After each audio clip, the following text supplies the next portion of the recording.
Fala aí, meus queridos seres logísticos. Cara, vocês não imaginam onde eu estou. Nesse momento, eu estou em cima da quinta roda de um caminhão. Sim, olha que diferenciação. Nós estamos fazendo um podcast num caminhão e aqui é um estúdio montado em cima da quinta roda aqui na Pneu Show e é o podcast que eu vou ter a honra de estar hospedando hoje do LCcast aqui com dois convidados maravilhosos que eu já vou falar sobre eles.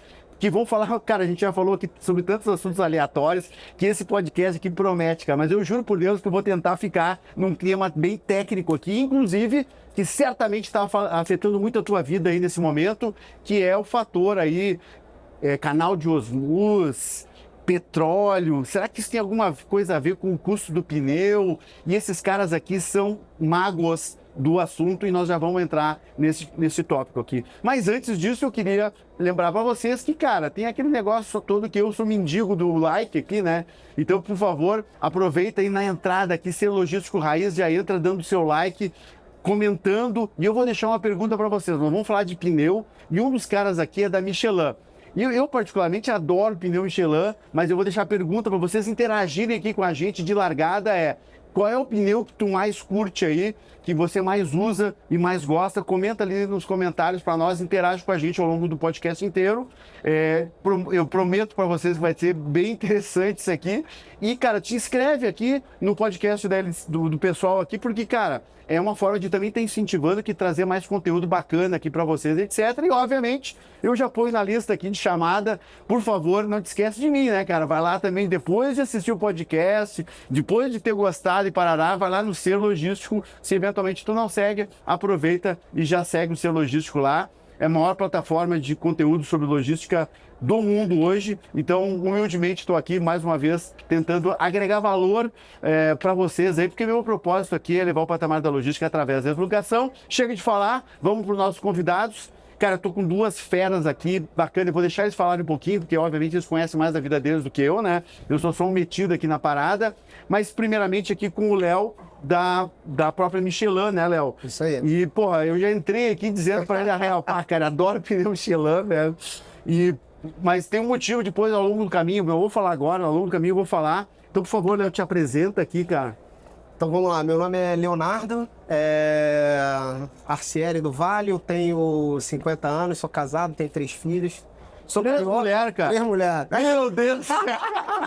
Mas a esposa é mais, velho. Não, assim, é realmente loucura, mas assim, eu tenho 50 anos, como eu falei, eu tenho 30 anos de experiência aí no mercado, todo na área comercial, né, que foi a minha área. Eu comecei trabalhando na Globosat, no grupo Shoptime, que foi precursor da internet lá em 1997. Caramba, meu! Trabalhei lá. Essa eu não esperava. Exatamente. Aí entrei pro mercado de pneus ali em 2005, né, então daqui a pouco eu já tenho 21 anos, vai fazer 22 anos aí de Michelin. Sou professor, né? Quando eu podia eu dava aula, conseguia conciliar, hoje eu não consigo mais. Professor universitário, de pós-graduação, MBA. E assim, trabalho, hoje eu sou diretor da Michelin, trabalhando sempre nessa área comercial aí, estando no campo, na operação aí com os clientes. Eu sou um cara que eu estou como diretor de venda, mas eu me considero um grande vendedor. Eu gosto da função de vender e o que eu posso é estar vendendo o tempo todo, porque é o que eu amo fazer, eu sou apaixonado por venda. Cara, desculpa, eu vou me meter aqui na história, né? Mas olha aqui, ele falou tudo isso, velho, mas aqui nos bastidores ele me deu a real. Ele estudou pneu por semana. Não, foram muito tempo. Para poder ter paixão para vender pneu. Não, então, eu vou explorar bastante esse teu lado aí, técnico do pneu também. Pode explorar. Não, vamos lá. Talvez menos na parte comercial, mais na parte técnica aí. Com certeza. E também tá aqui conosco, cara, o Murilo, velho. O Murilo da Good Pack, que, porra, deu um insight para mim maravilhoso aqui sobre supply chain. E eu vou explorar bastante isso, Murilo. Mas aproveita e te apresenta aí, cara. Vamos lá, Murilo Fonseca, tenho 54 anos, também 2 filhas, casado. 30 anos de pneus, eu venho de pneus, e os últimos 5 anos com logística, no supply chain. Então, nos últimos anos trabalhando em soluções de supply chain integradas à cadeia de suprimento do pneu e correlatos, não só pneu.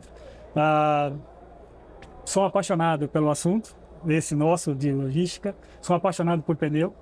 A gente vai ter aqui uma boa oportunidade de discutir sobre os desafios, que acho que são vários e cada vez maiores. A gente está provavelmente num cenário de completa transformação. E nesse cenário de completa transformação, a informação e esse teu trabalho é que nos ajuda a passar pelas dúvidas e principalmente as incertezas que vão trazer. Então, estou aqui à sua disposição. Cara, que sorte porque ter vocês aqui, porque, cara, eu me considero um estudioso do assunto logística e tal, estou nessa há bastante tempo, quem me acompanha sabe, já fiz minha graduação, minha pós, meu mestrado, essa confusão toda, e um dos assuntos que eu entendo que é super técnico é pneu, cara. Isso assunto não é para amador, ele é um assunto super técnico, e eu gostei, uma hora o Léo aqui me falou um negócio, mas é a tua definição de pneu, Léo? Fala aí, mano. Fala aí. Não, é que eu tava explicando que, assim, o que acontece? Eu, quando saí do mercado de televisivo, né? Porque apesar de eu não trabalhar diretamente na televisão, eu trabalhava na Globosat no Shoptime, ali por trás da câmera, na área de marketing sales. E quando eu fui convidado para trabalhar na Michelin, o pessoal falou, olha, você vai passar 4 meses estudando a Michelin dentro da fábrica. 4 meses, brother. 4 meses. Ou seja, foram assim, e detalhe, eu falei assim, cara, esses caras não vão me deixar trabalhando só estudando 4 meses, não é possível isso. Isso há quase 22 anos atrás, né? E eu falei, caramba, 4 meses estudando pneu, não tem nem assunto, porque eu achava, pô, para mim, pneu realmente era preto, redondo, assim, circular, redondo, com um buraco no meio. A definição de pneu. Preto, redondo, com um buraco no meio. E eu falei, cara, não é possível. Não pode ser complicado isso, né? Não pode. E aí, depois de 4 meses literalmente, de segunda a sexta-feira, de 8 da manhã às 18 horas, estudando pneu, tu acredita que eu saí de lá assim, com a sensação de que eu precisava conhecer mais. Quanto mais tu estudou, mais tu descobriu, mais não sabia nada. Porque a complexidade, assim, como eu falei para vocês, a complexidade do pneu, aí, até um pouco do que a gente estava falando antes, né? O impacto dos custos no transporte brasileiro, que hoje representa aí quase 70% do carregamento no Brasil por transporte rodoviário. Então, ou seja, o pneu ele tem um impacto muito grande ali dentro, né? É por isso que a Michelin... Eu acho que o segundo é a principal rúbrica, né? Tipo, combustível. E o combustível representa 45%, né? Hoje está em torno de 41%, 45% do transporte como custo, né, de operação. Você pega pneu que vai de 5 a 7 ali, mais ou menos, por cento. Você tem mão de obra na casa de 12%, né, que são motoristas, tudo isso. E quando você fala Michelin, ela sai de um posicionamento, né, hoje de apenas falar do custo por quilômetro, que só representava esses 5% da operação, e ela fala do TCO, que é o Total Cost of Operation, que é o quê? Que é o custo total da operação. Para a gente começar a ampliar esse custo. Olha, deixa eu explorar isso aí um pouquinho, porque isso é legal, cara. Porque eu cheguei aqui pro Léo dizendo assim, pá, eu sei bastante sobre esse negócio, eu sei falar até CPK, tá ligado? Aí ele olhou pra mim assim, pá, Michi, que a gente nem fala mais sobre CPK. Entendeu? Me quebrou ali e ele trouxe um conceito já mais amplo, né? Falando do custo total, né? Do impacto total do custo do pneu. Eu vou querer que tu explique melhor isso, mas um pouco mais para frente. E aí, aproveitando aqui o Murilo, e o Murilo, ele hoje está mais especializado em embalagem, e eu fiquei pensando assim, né, cara, porra, que embalagem tem a ver com pneu, né, cara? E aí ele começou a me trazer um raciocínio, Michi, tu não tem noção da complexidade que é estufar, por exemplo, um container de pneu ou então trazer matéria-prima. Mas pontualmente, Murilo, para chegar lá, que eu tô mais curioso, por isso que eu vou começar por outro caminho. Cara, com essa confusão toda aí da guerra do Irã, o fechamento, o Irã não sabia do poder que eles tinham, né? Eles descobriram quando começou a fechar o estreito, né? E aí eles descobriram que eles tinham um puta poder ali na mão. E, inclusive, eu depois vou comentar sobre isso, né? Que os caras começaram a aprender a desligar o GPS e fazer os navios parar, né, cara? Que é um negócio, assim, tecnológico, não é na porrada, tá ligado? É tecnológico. E que impacto isso pode estar trazendo no custo do pneu? E como é que vocês estão vendo isso? O impacto é direto. Se você imaginar que, por exemplo, hoje as cadeias de pneus são todas elas estruturadas e globais, para produzir um pneu no Brasil, 50% ou 60% da matéria-prima vem de fora. 50%, 60% da borracha, matéria-prima, Vem de fora. vem de fora. Porra, teoricamente eu achei que isso vinha de Manaus, cara. Não, o Brasil, embora tenha melhorado muito ano atrás ano, a gente Mais produção local. mais produção local. A seringueira demora 10 anos para ficar madura, 10 anos para produzir, então o ciclo é longo. O Brasil tem investido nisso, mas o consumo é muito maior. Então, o consumo de borracha natural no Brasil, a gente só consegue suprir 40% a 50%. O resto é importado, e aí é Vietnã, Malásia, Tailândia, Bornéu, até Costa do Marfim, que ultimamente é o último grande... Eu sabia mais ali no sul da Ásia, né? Isso. Tá indo na África Na também, África cara. também. E borracha sintética, outro produto que também é importado e muito importante na cadeia de produção do pneu. Quando a gente fala de cadeias de suprimento, nos últimos 30 anos o desafio era ter cadeias de suprimentos economicamente viáveis. Então se buscava, através da globalização... Viáveis pelo custo, né? Pelo custo. Através da globalização, o produtor mais barato. Hoje e os próximos 30 anos, isso vai ser o produtor mais barato, com sustentabilidade e segurança. Então, nós temos um elemento novo, que é segurança. Segurança, tu diz, é questão de geopolítica, de guerra mesmo. De guerra. De garantir o suprimento independente da confusão geopolítica que tiver. Exatamente isso. Imagina que no meio da guerra ficaram parados quase que 20% da frota de navios do mundo. Ou porque estavam no canal de Suez, ou porque não tinham combustível. E tu sabe, cara, desculpe, eu não sei se eu estou te atrapalhando ou não, mas quando estourou essa parada da guerra, eu fiz um Reels no Instagram falando assim, cara, o que eu acho que vai acontecer, sabe? O roadmap do negócio. Cara, eu acertei, fui bem iluminado, assim, acertei. Porque eu disse, cara, isso aqui vai ser um negócio longo, porque quando para um navio, cara, até... muita gente não tem noção, para o navio, tipo, é que nem caminhão, liga e vai embora. Não, cara, porque ele já perdeu todos os agendamentos, aí o navio ele é lento, né? Ele não é um troço dinâmico, e até esse navio que ficou parado lá voltar a circular é meses. E lá atacaram a produção do petróleo, né? Eles atacaram muito a infraestrutura do petróleo em geral. Então, cara, isso aí vai levar ano para voltar a normalizar. E um elemento adicional. O navio é só um meio de transporte. Imagina que em cada porto que o navio passa, tem um container esperando por ele. Isso, agendamentos que eu quis dizer. Os agendamentos. Então, o que aconteceu é que essa demanda represada vai demorar ainda 2, 3 meses a regularizar. Se a guerra terminasse ontem, até outubro... Mas então essa galinhagem aí, abre e fecha, eles estão achando que isso aí é estacionamento, cara? Pois é. E vão impactar a cadeia do mundo inteiro. Então, o resultado imediato é aumento de custo. Porque o navio não tem frequência, o container fica parado, então você aumenta os seus custos. Sim, mas a galera dos navios, os armadores, o custo deles está impactando, né, também, cara? Também. E obviamente eles repassam isso, também. Não tem almoço grátis. Também. Então o frete internacional subiu. Muito. Em duas vertentes, tanto o marítimo quanto o rodoviário local. Então, você teve um impacto substancial na cadeia de produção e na cadeia de suprimento do pneu. Tanto na origem para o pneu importado, quanto para a produção local. Cara, vou perguntar para a galera aí, quem está nos acompanhando aqui, cara, vocês perceberam diferença no preço do pneu? Aí, comenta para nós o quanto vocês sentiram lá na ponta o preço do pneu, e logo na sequência eu vou perguntar para o homem aqui que fabrica pneu se eles aumentaram o preço. Provavelmente não, né, galera? Eu acho que não, mas vamos ver. Assim, o que acaba acontecendo é que as empresas precisam, e esse é um controle sensível, o Léo talvez traga isso, que fica monitorando o mercado. A grande vantagem de ter um produtor local é esse, ele está próximo do mercado. Quando você tem um importador, ele está longe a sua fonte de suprimento do mercado de consumo.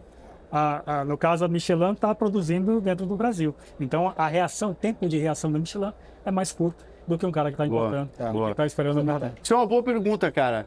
Ô, Léo, quantos % do teu supply é local? Falando em pneu de caminhão, 80% mais ou menos de tudo que a gente produz está aqui é local to local, né, que a gente chama. E aí a gente realmente Sim, tu produz localmente, mas daí tu tem aquele Mas impacto tem da matéria-prima. Isso aí. E realmente isso que o Murilo comentou impactou? Total. Chegou a faltar matéria-prima? Olha, eu não diria para você que chegou a faltar, né? Eu acho que a gente conseguiu manter isso bem, a gente passou muito bem por toda essa parte, pelo menos o que eu recebo dos meus amigos da produção, né? Os diretores de produção todos, eu acho que eles conseguiram organizar isso de forma muito boa, porque a gente não teve problema de suprimento. Mas realmente o ponto maior é que, assim, quando a mercadoria chegava no Brasil, nós temos vários colegas no mercado que tiveram que estocar muito pneu para passar por essa situação. Então você vê o fluxo de Desculpe, quem estocou o pneu? por exemplo, grandes importadores, grandes players que importavam pneu tiveram que suprir e às vezes até dobrar a sua capacidade de estocagem para não passar por um processo, porque como eles não eram local to local, traziam pneu de fora, então isso tem um impacto na cadeia muito forte de fluxo de caixa que você tem que... Tu tá dizendo um par teu lá, um concorrente. Um par meu. O nosso, a gente não teve esse problema. O nosso, nós tivemos sim um impacto, né? Então tu conseguiu até dar uma crescida no mercado aí, em função disso, talvez. Então, é que na realidade, o que acontece? É que eu realmente não sei se o mercado chegou a faltar pneu. Não chegou a faltar pneu, não tivemos nenhuma falta de pneu. Acho que o mercado brasileiro estava muito abastecido e maduro a ponto de que não teve falta de pneu. Isso não ocorreu. Pelo contrário, os níveis de estoque de todo mundo estavam bem altos, né? Pelo que a gente conversava, ficava entendendo ali de mercado, a gente via que o mercado estava bem abastecido. Mas é isso, acho que isso tem um preço, né, que se paga. Eu acho que a indústria como um todo, e aí falando de toda a indústria, não apenas da Michelin, todo mundo, vem segurando, né, os preços por conta do cenário brasileiro e tudo, mas com certeza isso vai impactar os aumentos de preço na ponta por pneu, porque em algum momento isso vai acontecer e já vem acontecendo de alguma forma devagar ali. Mas desde que, como você comentou, a guerra começou, se eu não me engano, foi em janeiro, fevereiro, por volta de janeiro, fevereiro, isso veio sendo seguro. Ou seja, e o que segurou isso? E aí eu não estou falando só do âmbito Michelin, falando do mercado de pneus como um todo. Segurou isso através de fluxo de caixa, ou seja, tiveram que botar mais dinheiro no negócio para segurar esse impacto como um todo, porque foi isso que fizeram. Aumentaram seus níveis de estoque para suportar essa diferença entre o canal e o Brasil, né? Porque por exemplo, aí você me corrija, a sua área, por favor. Até onde eu sei, por exemplo, hoje um frete marítimo hoje de um container para pneu está na casa de $5.000, coisa que antes estava em torno de 1.200, mil e poucos dólares. E já se prevê que isso, com certeza, com o final da guerra, lá na frente, isso vai voltar aos patamares, porque existe, talvez aí, pelo menos é o que disseram, né? Não sei se eu estou correto, mas disseram que tem a quantidade de navios suficiente para manter o mercado, isso vai acabar se regulando. A verdade é que desde a pandemia isso está bem sensível. Então, ele não chegou a estabilizar. Ele não estabilizou. Não chegou a estabilizar. Não estabilizou. Então, assim, é muito provável que o frete retorne, mas não a patamar anterior à guerra. Isso é o que é a expectativa. E aí é onde a gente entra com soluções logísticas integradas. Então, o nosso negócio hoje é esse. É ajudar as empresas, principalmente os produtores locais, a balizar e encontrar uma economia, uma eficiência nesse transporte de matéria-prima. Isso. Essa eficiência da logística, e assim, para mim, esse é o grande foco. Nós da Michelin paramos de falar, por exemplo, como eu mencionei, de custo por quilômetro, fomos para TCO, justamente por conta dos impactos. Porque a eficiência logística é o futuro. Isso. Porque quando você fala em aumentar, por exemplo, o faturamento de uma empresa, você pode ir e todas as estratégias elas estão coerentes de acordo com a necessidade daquele mercado naquele momento. Você pode aumentar faturamento crescendo, aumentando a quantidade de clientes ou aumentando seu preço. Os dois têm seus riscos, né? Mas eu acho que o risco menor numa operação é você controlar seus custos. E quando você controla seus custos, você reduzir teu custo operacional em 1% é o mesmo impacto na margem de lucro de uma empresa de transporte como se você aumentasse seu faturamento em 10%. Ou seja, é um recurso que está dentro da empresa e pode ser gerido através de conhecimento, controle e uma série de coisas que a gente até falou aqui no começo, de aprendizado sobre como é o funcionamento, por exemplo, do pneu, no caso, né? E o que isso impacta no custo total da operação. Boa, boa. Mas, por exemplo,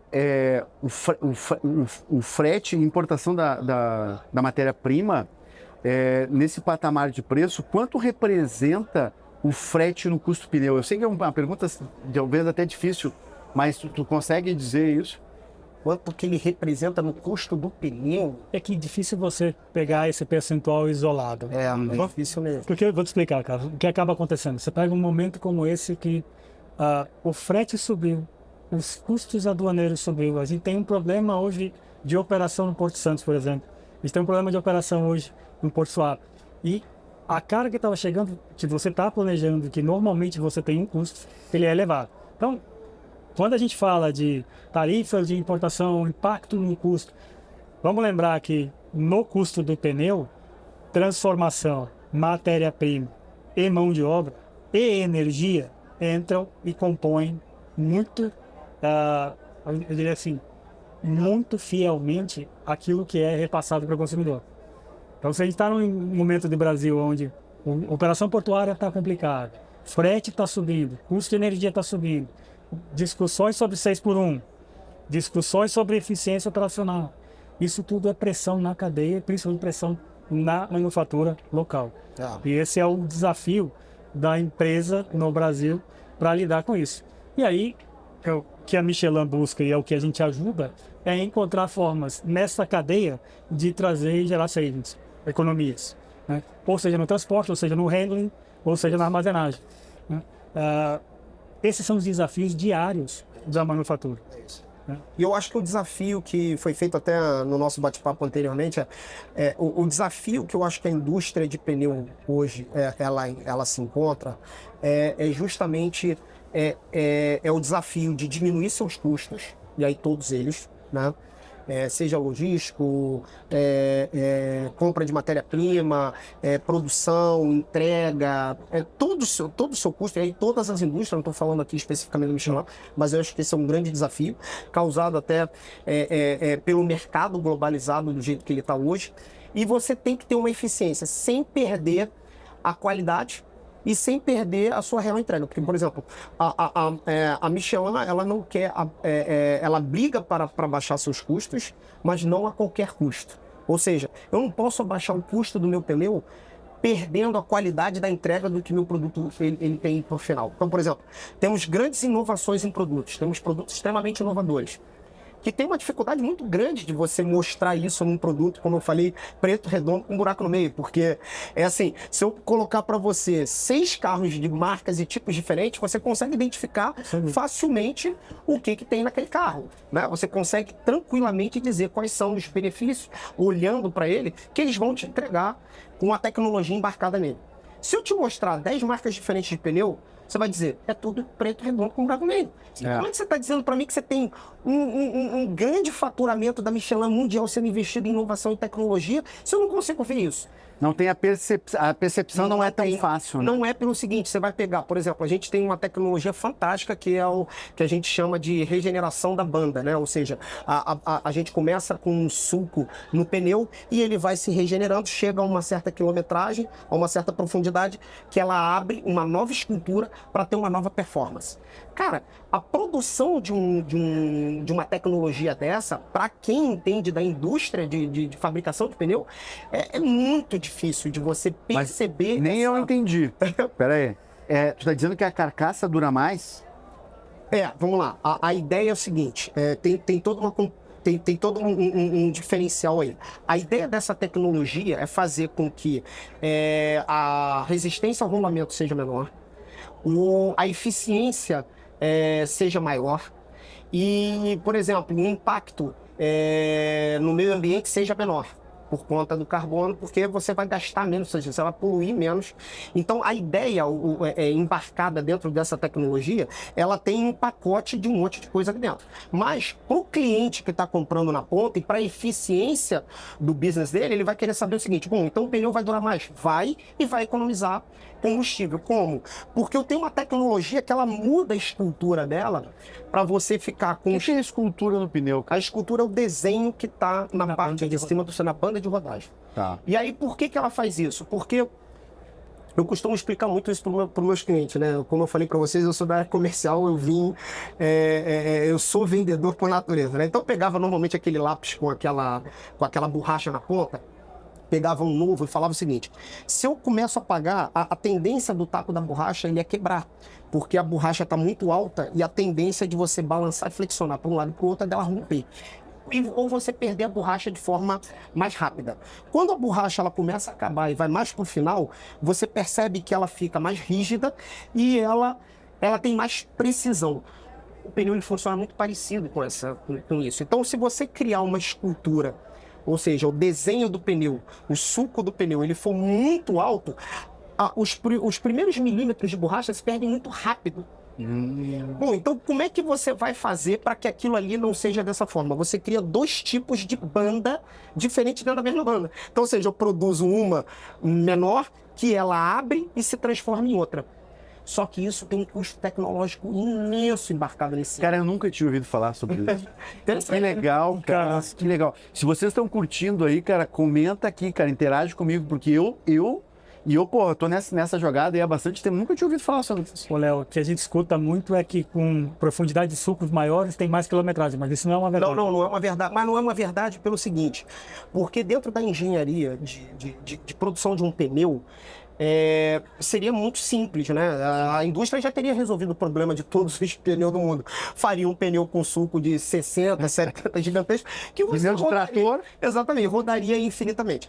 Mas não é tão simples assim. Por quê? Porque a pressão exercida, tanto pela esterçagem quanto pelo balanço do veículo, ela tende se você fizer um sulco muito alto, tende a romper a borracha ali. E além disso, se o pneu ele for muito pesado, ele tende a matar a carcaça no final. Então, por exemplo, é muito importante quando a gente fala, por exemplo, em recapabilidade do pneu. Uhum. Se você usa uma banda muito pesada, e que teoricamente o cliente vai dizer o seguinte: nossa, minha banda tem muito peso, ela é grandona, isso é legal. Não, isso não é legal. Você força a carcaça e você vai perder no final da vida. Então, ou seja, na realidade a matemática do pneu, ela não é nada simples assim. Eu diria para você que é óbvio, né? Depende de cada tipo de segmento, né? Se você falar o seguinte, às vezes eu brinco com o cliente quando eu visito, até hoje eu gosto. Eu até brinco com a minha equipe que eu falo, cara, se deixar eu vou entrar para vender, que é o que eu gosto de fazer. Eu gosto de entrar para vender. E eu brinco dizendo o seguinte: quando eu entro, o cara pergunta assim, por quanto que roda um pneu Michelin? Cara, não dá para te dizer, porque, cara, se a gente pegar dois clientes, um do lado do outro, parede, com a mesma composição de veículos, a mesma composição de veículos, mas que um entrega limão e o outro laranja, é diferente. É diferente. Aí você vai falar, mas não é possível. Porque o que acontece? A complexidade muda muito, porque são produtos diferentes, composições de carga diferentes. Por exemplo, um lado do eixo, ele gasta mais do que o outro. Então você não pode dizer que todos os seus pneus que rodaram naquele caminhão de forma igual e te deram 0,017 de custo por quilômetro, eles são idênticos, porque não é uma verdade. Porque você vai ter um eixo num truque que provavelmente gastou alguma coisa porque ele andou erguendo em algum momento, ele encostou no solo em outro. Você vai ter o da direita que gastou mais do que o da esquerda, ou seja, de um lado e do outro. Então tem uma série de coisas que é até engraçada, né? Assim, eu estava numa empresa de ônibus uma vez, e o cara falou assim para mim: pô, a gente tem um problema sério, o pneu de vocês tá durando nada. Eu falei: rapaz, nada? E olha que o nosso produto urbano é um dos melhores produtos que a gente tem em termos de quilometragem, né? E aí eu falei assim: pô, mas como não tá durando areia? É um biarticulado, né? Um ônibus biarticulado. E aí eu fui lá e falei, cara, não é possível, né? O que tá acontecendo aqui? E aí, o que o cara que controlava o pneu, ele falava o seguinte, cara, tem uma outra marca aqui que tá rodando muito mais que você. Mas eu falei, pô, mas peraí, o que tá acontecendo? Quando eu fui ver, ele tava comparando o eixo do meio, que era o que mais exercia arraste, flutuação, desgaste, com um eixo que não tinha nada a ver. Eu falei, tá, peraí. O eixo diferente. Eixo diferente, ele tava falando que a minha marca rodava menos... No mesmo veículo. No mesmo veículo, porém, em condições de uso diferentes. Aí eu falei, mas por que você não bota outra marca aqui? Ele falou, não, cara, eu não boto porque ela não aguenta. Aí eu, pô, mas peraí, deixa eu entender. Aí tu bota a minha, aí ele falou, não, mas que a tua é mais forte. Eu falei, legal. Aí você bota a minha que dura mais aqui, diz que a minha roda menos que o outro que roda aqui. Gente, então, não foi muito inteligente essa mas, assim, eu entendo que, assim, isso faz parte da gente formar, né? A gente tem que formar, e eu acho que a obrigação nossa como indústria é formar esse...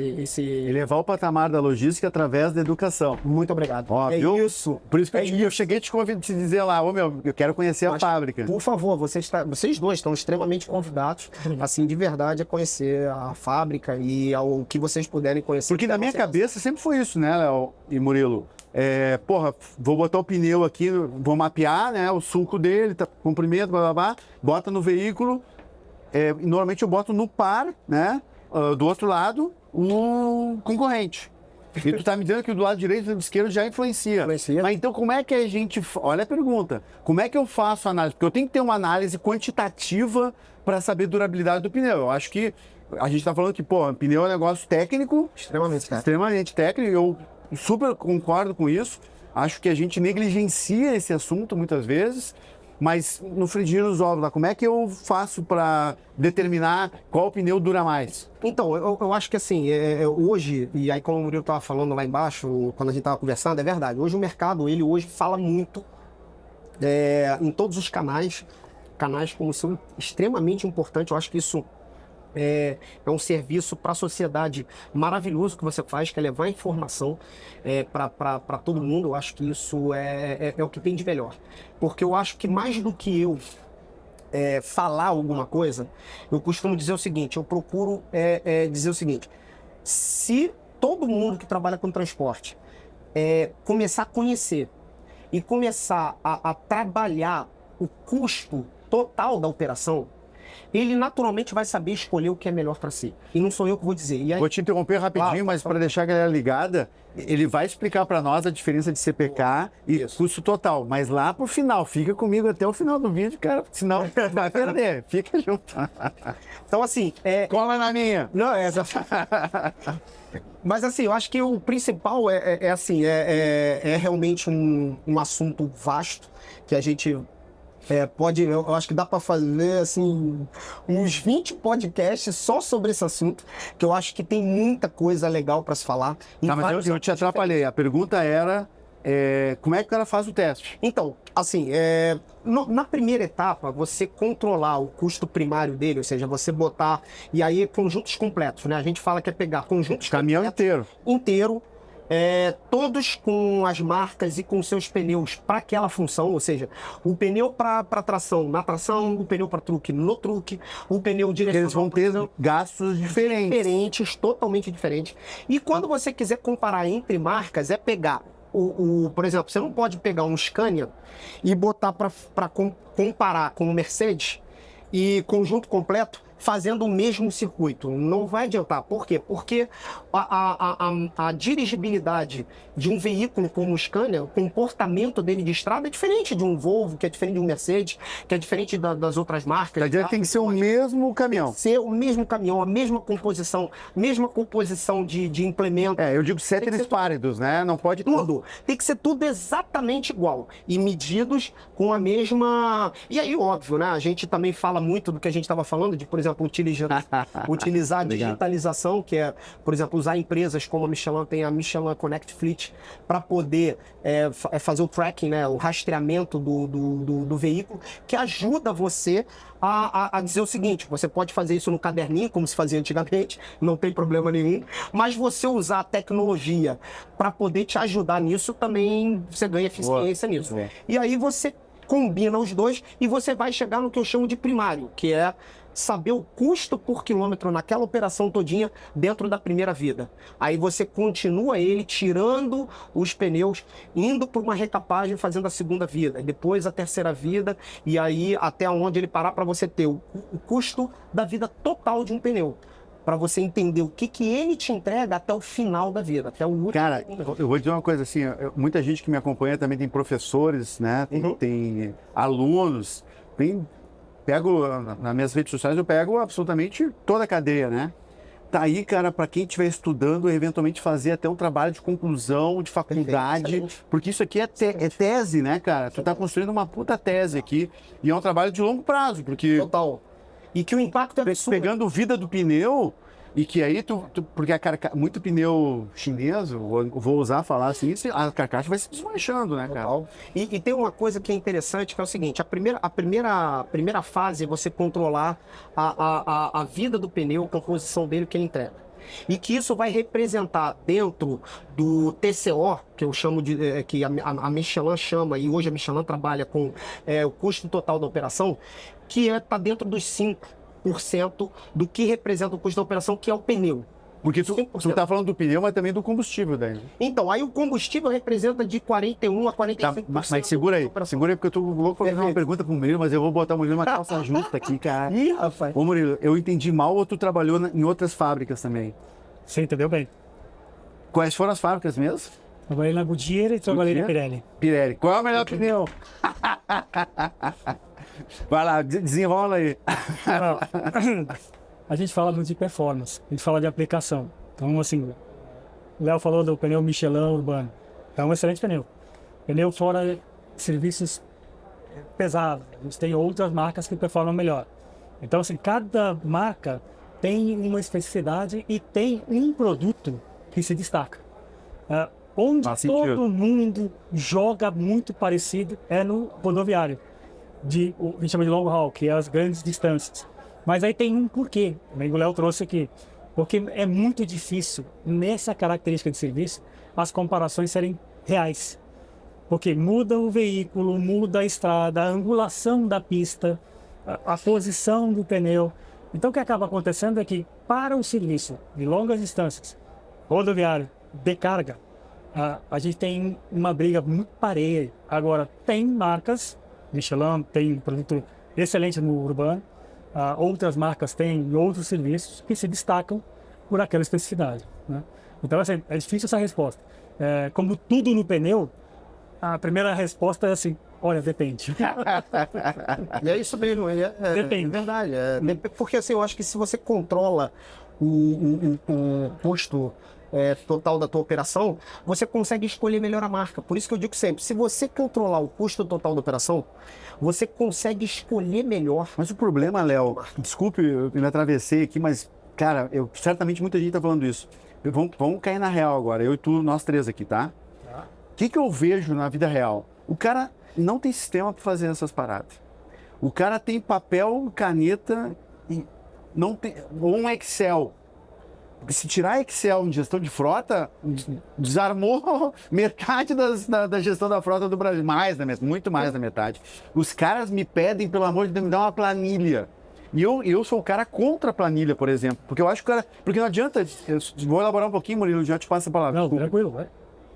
Porque, tipo assim, eu tenho que ver a ordem de serviço, eu tenho que saber quanto é que foi o custo foi pagado, eu tenho que contabilizar, eu tenho que fazer estoque. Eu preciso de um negócio mais integrado que uma planilha, né? Uhum. Então, de novo, eu acho pneu muito complicado e manutenção de veículo muito complicado. É coisa para engenheiro, não é uma coisa assim tão coloquial. Desculpa, tu ia...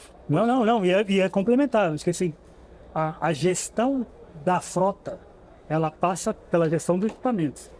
E a gestão do equipamento passa pelas manutenções preventivas e pela gestão dos ativos que desgastam. Sim. Pneu, bateria... Vou traduzir de uma forma bem popular. Cara, vou falar uma coisa básica, que eu cometo esse erro, volta e meia no meu carro, que é calibração. Isso. Calibração é um dos maiores destruidores de pneu que tem. E você ainda vai ver muito motorista com martelinho. Mas é normal, todo dia. E o cara vai falar assim, ele tá bom. Ele tá bom quanto? 101, 105, 100. Qualquer variação, e aí o Léo pode responder melhor do que eu, qualquer variação na calibragem do pneu interfere diretamente na durabilidade.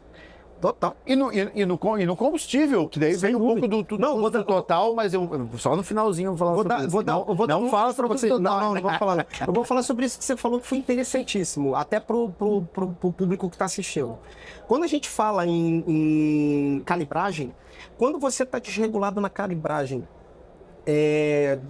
até 7% da calibragem, ela tem um impacto direto em até 20% no desgaste do pneu e 10% no consumo. Repete, por favor. Então, por exemplo, se você errar na calibragem, eu vou pegar um exemplo aqui para a gente entender. Você pega um pneu 295, que a calibragem média dele varia entre 110 e 120 libras, mais ou menos isso. Né? Aí depende de cada composição, peso, uma série de coisas. Né? Se ele não andar calibrado com a calibragem correta e ele tiver 7% abaixo da calibragem correta, 7% menos, é pouco, né? Bem pouca coisa. Você está falando aí de... Você vai tirar de uma calibragem de 7 a 10, né, por cento. Tipo, se o dia está quente e frio, já pode até afetar isso. Já pode afetar isso, mas por isso que a calibragem é algo muito importante. Você vai pegar aí, vamos pegar 10% para a gente ter uma cadeia de valor 11, você vai estar com, ao invés de estar com 110, você vai estar ali com 109, 99, 100 libras, por exemplo. Você vai ter um desgaste afetado diretamente no pneu em torno de 20%. Ele vai afetar o desgaste. Vai desgastar mais rápido em 20%. Mais rápido em 20%. E quando você fala no combustível, 10%. Tu perde 20% no pneu e 10% no combustível. E 10% no combustível. E isso é claro, né? Eu tô falando aqui, gente, mas assim, não é uma matemática exata. A gente está aqui, são números que a gente trabalha há 21 anos no mercado, a gente faz 200 planilhas controlando isso. Eu fui account manager, que é o cara que está lá no campo, verificando isso todo dia. Então eu tinha muitas planilhas, eu treinava isso repetidas vezes em diversas frotas no Brasil, trabalhei muito no estado de São Paulo. Então, ou seja, isso é conhecimento técnico mesmo ali na ponta, de você ver o seguinte: o desgaste causado pela redução da calibragem, você chegava a perder 20% de performance no pneu e 10% de performance no consumo de combustível. Mas, o Murilo, Léo, cara, o que eu ouço falar assim, mas a minha frota é 10 caminhões. Cara, mas se são 10 caminhões, o cara tem um patrimônio gigante em pneu ali, e que, na minha opinião, na minha singela opinião, o cara que é pequeno é o cara que devia ter mais atenção. Total. Autônomo. 45% do transporte no Brasil é feito por autônomos. O autônomo vai ter um truck com uma carreta, 16 posições, a R$3.000 cada um. Olha a fortuna. Olha a fortuna que ele tem. Patrimônio, né? Patrimônio. É isso. Patrimônio gastando ali. E aí, de novo, né? E como é que esse autônomo, velho, eu duvido que faça análise de sul. Né? Tipo, os caras não têm nem planejamento de custo. Às vezes ele controla o consumo do pneu pelo consumo da troca do óleo. Fala mais aí, não captei. Não, mas é exatamente isso, porque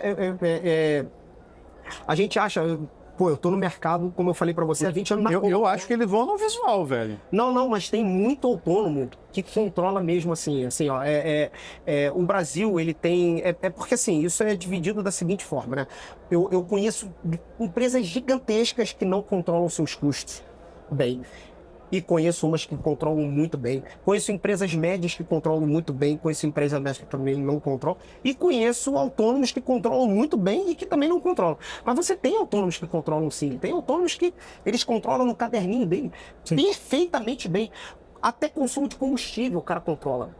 Porque ele consegue mapear. Tendo um caminhão ali, o cara consegue ir direitinho nas trocas, fazendo as revisões, ele consegue perceber direitinho. E ele consegue ter esse controle de custo dele. Eu diria para você que é até mais fácil do que quem tem, por exemplo, sei lá, 10.000 placas, 9.000 placas no Brasil, que é gigantesco, que o controle é extremamente mais apurado pelo tamanho, a proporção e a diversidade que ele tem lá dentro. Você precisa de muito mais tecnologia para fazer isso. Mas é uma empresa realmente muito mais profissionalizada.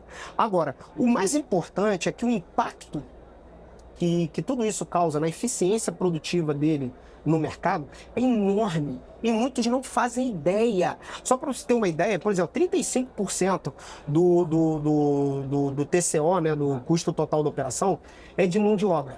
Em geral, mão de obra de uma empresa de transporte equivale a 35% abaixo dos 45, de 41 a 45, que é o combustível, tá? O combustível continua e é o maior gasto do mercado de transporte. Quando você fala por exemplo, pneu, ele impacta, que a gente vai chegar lá na frente, mas o pneu ele impacta no custo por quilômetro, o pneu ele impacta no consumo de combustível e o pneu ele impacta na produtividade. Por exemplo, teve um estudo feito numa empresa de 50 veículos que eu atendi uma vez, que só para você ter uma ideia, a gente chegou à conclusão que a eficiência que o pneu causava, ou seja, gerava de lucro para ele poderia ter eficiência de diminuir um caminhão da frota dele, usando, no caso, a minha marca, em detrimento de outras marcas, pela eficiência que ele tinha de produtividade. Porque, por exemplo, se meu pneu ele rodava 60% a mais do que o concorrente que estava no caso lá direto, isso dava uma eficiência, porque se roda 60% a mais, ele parava 60% vezes a menos. E quando você calculava isso, só que assim, isso é um processo, volto a dizer, a gente está num mercado que não está maduro para isso. A gente ainda está falando em custo por quilômetro que muita gente ainda não faz. A gente precisa chegar no consumo de combustível para chegar lá na frente no consumo de produtividade. Por quê? Porque quando você tem um pneu que ele tem um volume de paradas, ou seja, por trocas, porque ele dura mais e ele fica mais tempo, você tem uma eficiência dentro daquela empresa. E que isso faz com que você tenha uma otimização. Eu não digo que você precisa necessariamente ter menos caminhões, não é isso. Mas você pode ser mais eficiente. Abrir novos abrir novas empresas, ou seja, ampliar com o mesmo caminhão sem precisar renovar sua frota. Isso eu estou falando que é algo que a gente constrói no mercado. A gente tem empresas que a gente trabalha onde a gente vê eficiência produtiva na ponta, né? Então assim, eu acho que tudo isso causado por uma coisa singela que muita gente às vezes não dá o devido valor, que é pneu. É uma coisa que muita gente negligencia por dizer, não, pneu é algo que deixa pra lá. Um redondo, preto e um furo no meio. Murilo, eu não queria deixar de falar, cara, sobre um problema que é grande, que é transportar pneu. Sim. E eu estou fazendo esse gancho pelo nosso bate-papo nos bastidores aqui, né? Que pneu é muito ar. É muito ar. Para transportar, ele é técnico para usar. Sim. E também não é fácil de transportar. E a matéria-prima, que eu também não tinha noção, por ser borracha, tem umas peculiaridades. Eu queria que tu pudesse dividir com a gente aí, claro, o teu conhecimento. Principalmente porque a borracha se acomoda ao invólucro. Se você não tem uma caixa ou ela paletizada, ela vai escorrer com o calor do transporte e ela vai ocupar um espaço do container inteiro, por exemplo. Pra galera que nunca viu, cara, um pallet de borracha, matéria-prima do pneu, ela é borracha vegetal. Isso. Tu olha assim, cara, tipo, eu não sei como é que eu traduzo isso, né, cara, mas ela é mole, né? É mole. E ela é muito sensível à temperatura, né? Muito sensível. Tipo assim, esquentou um pouquinho, o troço, uma geleia, assim, né? Uma geleia. E aí, por exemplo, para transportar no container, se tu vai blocar, ela escorrega. E você tem problema. Ele é tão experiente nesse negócio que ele diz, não, quando tu abrir o container, ela vai estar grudada na parede. Na parede. Outra coisa que acontece, você carrega um pallet de madeira. Pallet de madeira, na maior parte do mundo, inclusive no Brasil, existe uma preocupação muito grande ambiental. Primeiro, sobre a origem da madeira e segundo, sobre pragas que a madeira pode trazer. Uhum. Então, todo pallet de madeira que chega ao Porto de Santos é fumigado. A nossa solução ela é de aço galvanizado. Então, o que acontece? Você já elimina um grande processo de contaminação, por exemplo. E a outra coisa, como ela acomoda e consegue empilhar, toda essa parte do container, você tem uma eficiência operacional de custo de frete. E essa é a grande solução. Quando a gente fala de redução de custo, a preocupação não é a redução de custo a qualquer preço. Sim. A redução de custo inteligente. Sim, você está falando de reduzir custo para a indústria. Para a indústria. E que no final chega no consumidor. Sim, sim. Isso é transferido em preço, né, em competitividade para a indústria local. Né? É óbvio que essa equação vai mais longe, tem imposto, tem uma série de coisas aqui, mas assim, quando a gente fala de cadeia local, a grande dificuldade é manter ela competitiva ao nível. E o Brasil perdeu um pouco essa posição. E o nosso papel aqui é tentar ajudar a empresa local a fazer isso. Perdeu por quê? Primeiro, por conta do aumento dos custos globais de transporte. E segundo, a nossa cadeia produtiva ela é bitributada. Então, ela é tributada na transformação e nos componentes individualizados. E quando ela vende para o consumidor, parte disso não retorna. Então, tem uma discussão aqui grande do quanto que pode contribuir na indústria local para a geração de emprego, para tudo isso. E essa, deixa aqui para o lado, assim, talvez o que a gente na operação tenta fazer é trazer o custo mais próximo da realidade global para que eles possam competir com os pneus asiáticos, os pneus que vêm importados aí. Né? Sim, porque eu acho que o maior competidor é o asiático, né? Por exemplo, Em termos de preço. eu moro em Porto Alegre, né? Sim. E lá tinha a fábrica da Pirelli. Uhum. Gigante fábrica lá em Gravataí e tal, perto do Blue Macau lá da GM e tal. Lá, cara, Pirelli sumiu, né? Eu vejo assim as indústrias... Lá é Prometheus. Hã? Hoje é Prometheus. É o spin-off da Pirelli. Então, mas eu vejo diminuindo, assim, né? A dificuldade, assim, de competir, de competição mesmo, né? Isso. Olha, eu costumo dizer que, assim, Porque o asiático, ele vem brigando muito de preço, né? não, então, mas assim, para mim, o grande, o maior competidor que a gente tem no mercado, para mim, e aí eu tô falando assim, uma empresa como a Michelin, que precisa reduzir custo, e vem reduzindo custo, mas não a qualquer custo. Ou seja, a gente Reduzindo o sabe custo industrial ali. Reduzir o custo do supply, Não, processo. eu acho que é reduzir custo como um todo, porque eu acho que todas as indústrias elas têm essa necessidade de reduzir custo como um todo. Isso não é uma propriedade da Michelin só. Eu acho que o mundo inteiro vem pensando em reduzir custo, assim como o transporte precisa reduzir custo, que eu acho que também é uma maneira de ganhar eficiência. Mas não reduzir custo a qualquer custo. É reduzir custo sem perder nada da qualidade, sem perder entrega. E para mim o maior competidor que a gente tem no mercado é a falta de informação. Uhum. A falta de informação do comprador. Consumidor. Isso. Porque o que acontece? A falta de informação do consumidor, independente se o nosso competidor direto, ele é asiático ou ele é nacional, não importa quem. Quando você não tem informação, seu consumidor, ele não tem todas as informações para tomar sua decisão, você dá margem a ele a tomar uma decisão que possa ser errada para o negócio dele, para o resultado do negócio dele.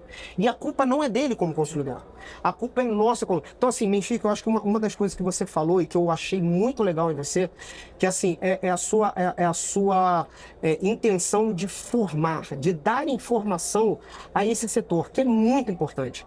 Que eu acho que esse é o grande segredo. Independente de qual marca a gente está falando, se o nosso consumidor ele sabe controlar todos os seus custos, ele sabe controlar tudo através de tecnologia ou até no caderninho que seja, mas ele sabe controlar e tomar a melhor decisão, indo além do custo por quilômetro, indo até a produtividade, eficiência, passando por consumo de combustível, você dá a ele todas as ferramentas para que ele tome a melhor decisão para o negócio. Sem dúvida. Agora, quando você não faz isso, você abre brecha para que outros entrem e que talvez não entreguem tudo aquilo de performance que ele podia ter no negócio dele. Cara, o que eu vejo com frequência é a galera olhando a parte mais fácil, comparar preço. Um pneu X custa tanto, o outro é mais barato, vou comprar um mais barato. É isso que eu vejo, assim... Mas é por quê? Porque esse é o primeiro...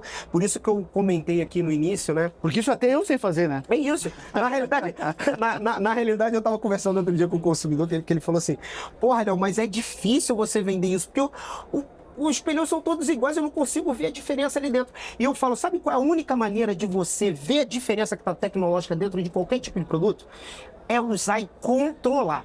Se você usar e controlar, você não vai pegar o que um vendedor, como o Léo está falando aqui para você, da regeneração do suco que a gente tem como tecnologia, e que ela te dá tudo isso que ela entrega, você vai dizer o seguinte, você vai provar.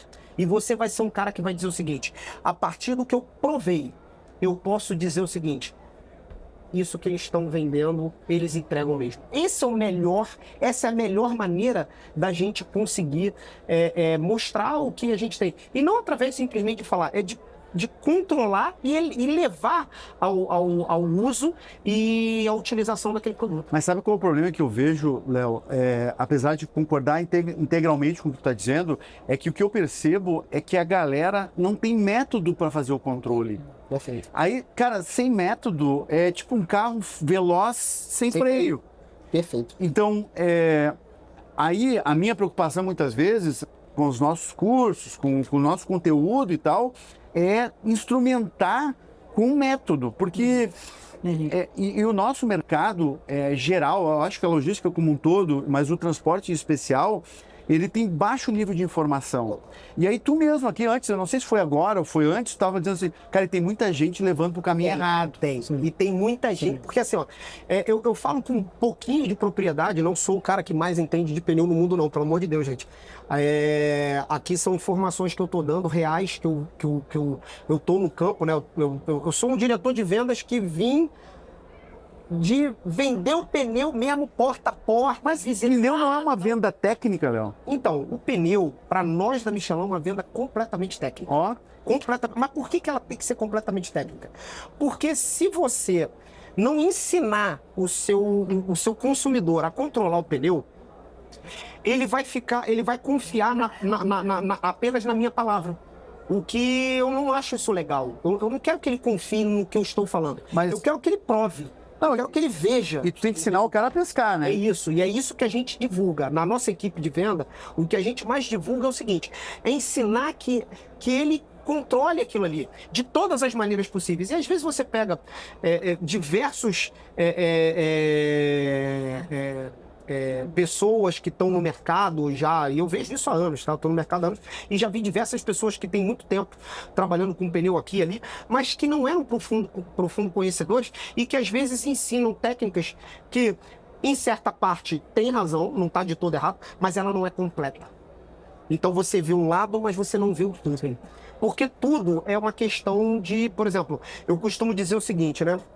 Tem gente que diz assim para mim, pô, Léo, eu já peguei pneu que em primeira vida roda mais do que o outro, logo ele é melhor. Não necessariamente. E pneu tu diz de outra marca. Pega duas marcas diferentes, independente de quais marcas sejam, você compara dois pneus, um com o outro, no mesmo segmento, na mesma trajetória, tudo igual. O fato de um ter rodado na primeira vida melhor do que o outro não significa que na vida total ele vai ter a mesma entrega. Por quê? Então agora nós estamos chegando no custo total do pneu? Ainda não. Como é que a gente está só falando da primeira vida dele. Tá, então agora já estamos chegando no momento aí. Como é que a sigla mesmo é? É TCO. TCO. Que na realidade é aportuguesado, a gente fala que seria o custo total da operação. Custo total da operação. Em inglês é Total Cost of Operation. Por quê? Porque na realidade é o custo total da operação mesmo. Você quer ver o custo que a operação tem e o quanto que desse custo total representa pneu, combustível, produtividade do veículo. Produtividade do veículo. Tudo isso impacta. E o pneu, ele impacta em todas essas áreas. Ele não impacta só no CPK, como muitos falam. Ficou mais complicado ainda, cara. Não, ficou. Mas é porque, vamos lá, quando você pega um pneu que a Michelin hoje vende, que é o Multi-Energy Z, B, né, para tração e Z para dianteira. Ele é um produto que a gente diz que ele é um TCO literalmente na veia ali, porque ele é um pneu totalmente focado para a venda do CPK, que é o que a gente vem falando e que o mercado trabalha bem, mas a gente está falando do TCO porque o impacto dele de resultado vem no consumo de combustível. E quando você pega uma empresa que tem 40% a 45% de todo o impacto dela em combustível e 5% só de pneu, você está falando ali que você está com quase 50% de custo operacional. Esse pneu ele entrega quase que 50% de todo o custo da operação da tua logística ali. Então, ou seja, você tem um pneu desenvolvido com toda essa tecnologia que eu falei para você, que é a regeneração de suco, uma eficiência melhor no rolamento. Para quê? Para ele te entregar um consumo de combustível menor. Então, cara, você pega empresas que conseguem economizar 1%, 2%, 6%, 5%. Ou seja, você tem empresas que conseguem economizar Eu tenho empresa, a gente tem empresas que a gente consegue economizar, por exemplo, 7% de consumo de combustível. Como assim a gente consegue? Que a nossa equipe que está no campo, a gente Você consegue tem uma equipe técnica no campo, que vai no fazendo um trabalho que cliente vai no cliente para dar um suporte Total. absolutamente técnico. total. E isso, a Michelin não cobra por isso. Por quê? Porque, na realidade, o que a Michelin quer é que todo mundo tenha conhecimento. A Michelin, a intenção da Michelin não é cobrar por uma planilha, não é cobrar para que o cliente ele tenha uma planilha de controle.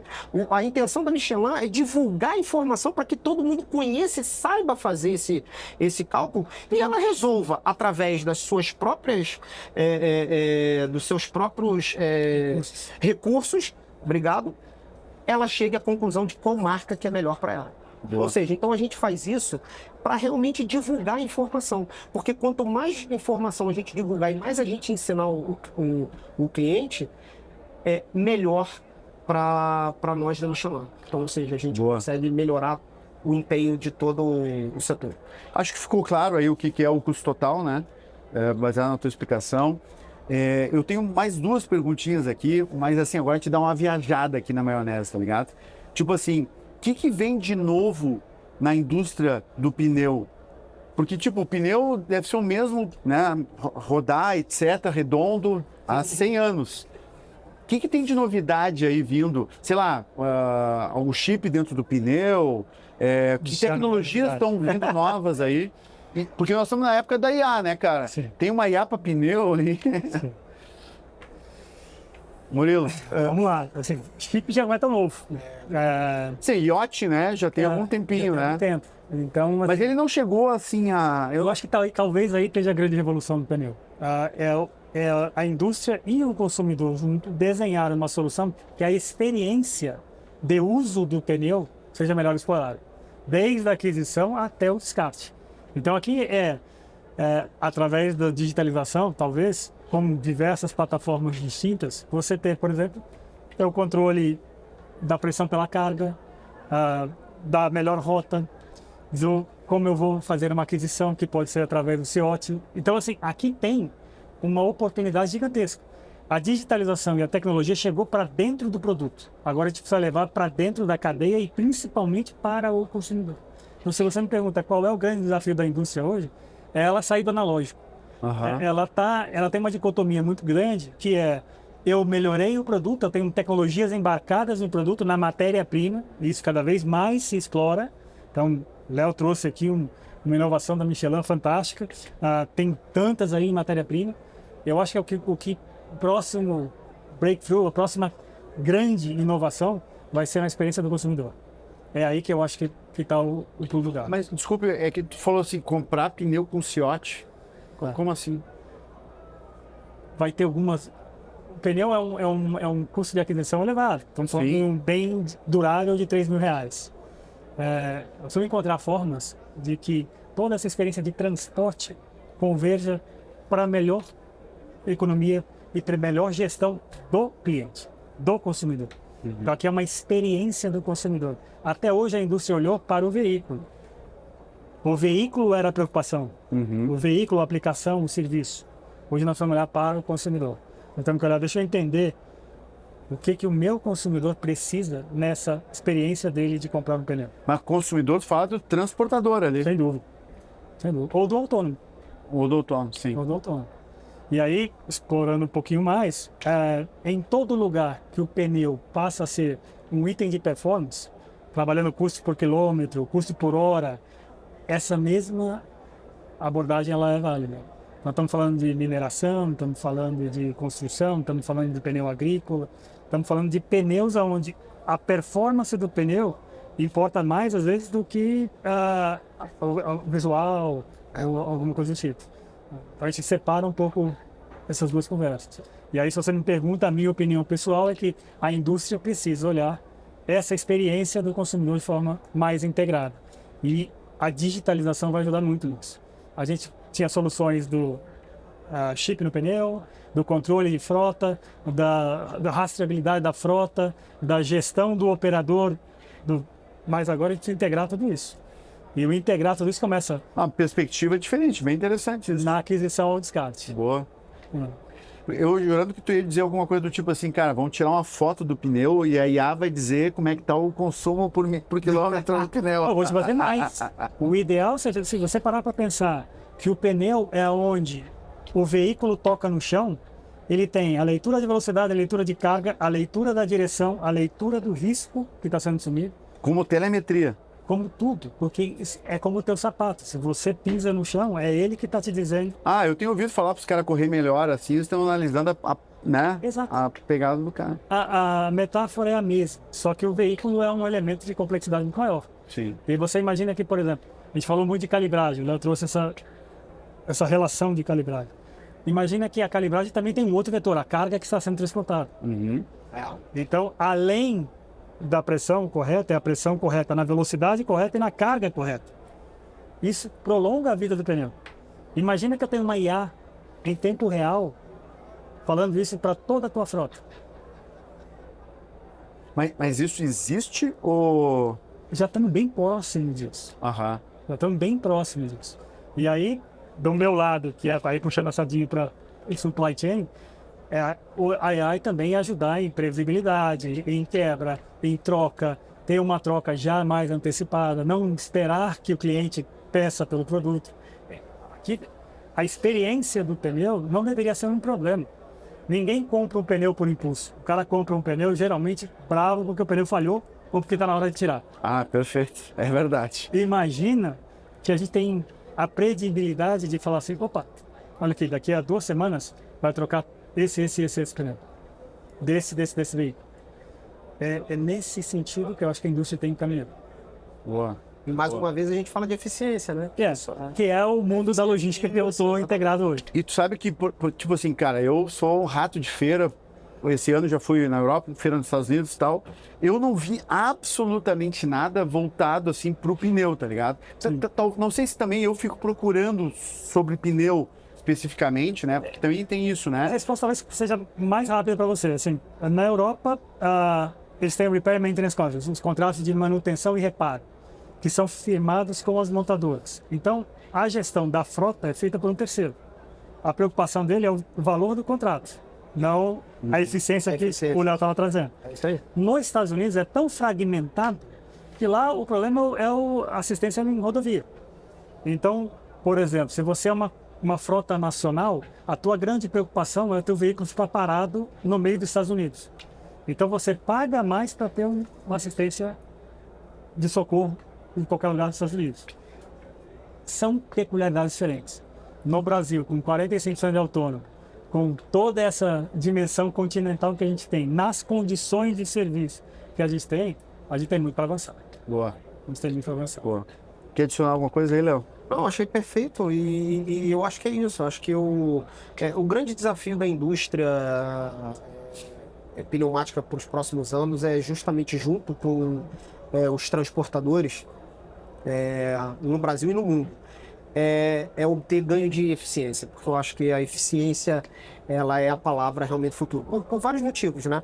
Porque eu acho que a eficiência ela traz o ESG, que hoje tem muitos embarcadores que já estão totalmente conectados com isso e já pedem para os transportadores uma eficiência no âmbito de ESG, né? E eu acho que cada vez mais a indústria mundial ela vai caminhar para esse lugar e consequentemente isso vira eficiência, porque quando você tem uma marca que você em um ano consome 60% menos pneu do que a outra, você não está falando só de uma eficiência no sentido de resultado operacional de custo para aquela empresa, mas você está falando de uma eficiência também ambiental, exatamente. Emissão de carbono. Exatamente, de emissão de carbono. Então isso é natural e diretamente ligado. Agora, é aquilo, né? Isso requer investimento, tecnologia e requer cada vez mais que essas empresas, tanto os embarcadores, né, que exigem isso, eles cada vez estejam com mais visão desse nível de impacto e comecem a pedir mais isso. E, consequentemente, a indústria de pneu indo por esse caminho, ela vai para uma eficiência também de resultado na ponta. Então, acho que bom que tu me permite o aporte. Cheguei assim, quando a gente fala de emissão de carbono, escopo 1, escopo 2, escopo 3, a cadeia de pneu inteira é o escopo 3 fornecedores. Então, se você, operador logístico, tem um cliente que está conectado e tem uma agenda ambiental bem clara, prepare-se, porque vai vir uma pressão muito grande sobre a sua eficiência. Perfeito. E é interessante isso, né, cara? Porque eu não vejo essa discussão muito grande no Brasil, assim. Na Europa, por exemplo, é muito forte a agenda ESG, né? No Brasil, assim, não é um assunto muito sexy, eu noto. Só que, cara, os embarcadores grandes, eles vão lá para o operador logístico, para o transportador, para tentar mitigar a pegada de carbono deles, né? Sim. Então, é por isso eletrificação de frota e assim por diante. Então, é uma agenda interessante. Os grandes embarcadores, geralmente multinacionais, têm Perfeito. determinada política interna. Exatamente. Então, assim, a turma no Brasil, se não acordar para essa agenda, vai ser convidado a. E o pneu, mata a minha curiosidade, como é que tá esse negócio? Porque eu posso estar desatualizado os números, né? Mas hoje, para tu vender um pneu novo, tu tem que recuperar quantos no mercado? A quantidade exata eu não sei. Eu sei que a gente tem que recuperar. Tem uma cota lá, né? Tem uma cota, sim, de todos os fabricantes. Mas uma coisa que é interessante, a gente falando aqui, o Murilo me lembrou bem. Olha que engraçado, eu fui num cliente no estado de São Paulo e eu tava com um account manager ali no momento e a gente foi fazer a visita e era um cara que não consumia pneu Michelin, nunca tinha comprado. E durante a sessão dele, eu fiquei intrigado, que eu falei, pô, mas né, por que do nada você resolveu pedir a visita e automaticamente a comprar o pneu Michelin, que no caso era o Energizer, que tem toda essa pegada que eu falei para vocês da tecnologia, da inovação embarcada no produto para a eficiência, né, por exemplo, de redução de emissão de carbono e, consequentemente, um rolamento melhor para que dê também redução de combustível. Eu fiquei na dúvida, né? Eu falei, pô, né, qual é o mindset que trouxe ele a Michelin nesse momento? E ele muito claramente falou, olha, na realidade eu nunca usei realmente Michelin, não era a minha marca prioritária aqui nesse momento, porém, o meu embarcador, ele exigiu a marca Michelin pela emissão de carbono menor do teu pneu. Aí eu falei, pô, olha que interessante. Então, assim, ou seja, um embarcador, ele exigiu a marca naquele momento porque a nossa marca estava emitindo menos carbono e isso era um impacto de ESG para aquela empresa. Então, assim, você vê como que hoje, é claro, eu acho que isso é uma trilha, né? Eu acho que, como a gente falou aqui, eu acho que o Brasil ele ainda não está maduro, né, sobre esse aspecto de TCO, de ESG, mas eu acho que isso é uma trilha, isso vai acontecer e cada vez mais, né, podcasts como a LCcast, pessoas como você trazendo esse tipo de informação para o transportador, você vai formá-lo nisso. E eu acho que isso é uma transformação de mercado. E para mim, no mercado de pneus, eu acho que essa é a maior transformação dos próximos tempos. É o consumidor, o transportador, a área logística, ela ter cada vez mais a conscientização da eficiência de resultado e a eficiência de ESG que a gente pode trazer. Perfeito. Cara, muito obrigado, senhores, pela aula, né? Inclusive, eu ganhei a honra aqui também de dar um brinde para vocês aqui por essa aula maravilhosa aqui do Grupo LC. Muito obrigado. Olha aí, ó. Coisa mais linda. Pô, que legal. Os caras até ganharam um brinde aqui, tia. Água de graça também.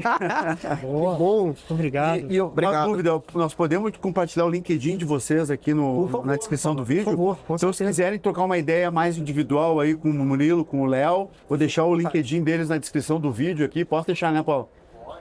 Tá na descrição lá para vocês.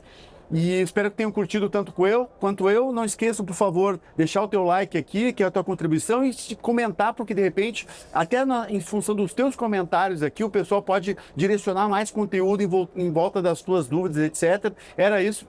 Beijão no coração, até a próxima. Valeu!